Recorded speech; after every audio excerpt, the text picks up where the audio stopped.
have obviously been writing this before they heard argument. I mean, you didn't write this in a day and a half.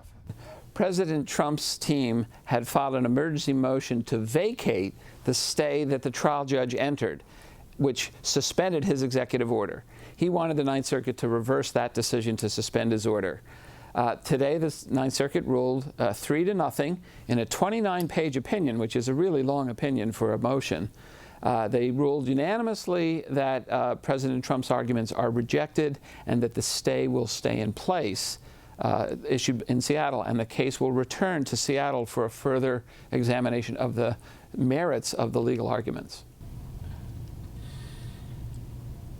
So it was unsurprising, since they hadn't been able to show any real harm from leaving the stay in place.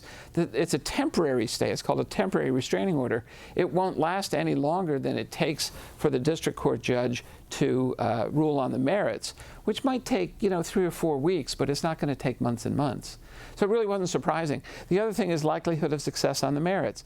The trial judge already found that the state of Washington and Minnesota have a likelihood of success on the merits.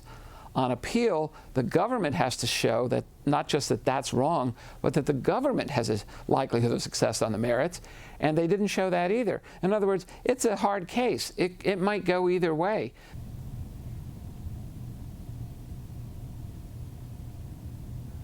If the Trump administration wants to take it to the Supreme Court for an emergency motion to Justice Kennedy, who sits as the circuit justice for this part of the United States, they can do that.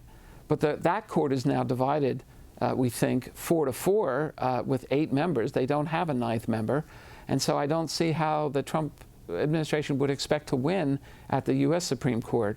If it's a tie, 4-4, then this opinion today by the circuit court would just be affirmed, and it would, again, go back down to the trial court.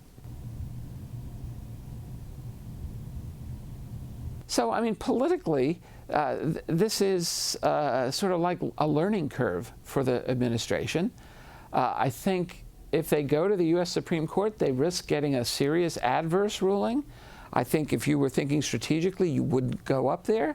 But this president doesn't seem to shy away from confronting anybody. Thank goodness I didn't write any insulting things.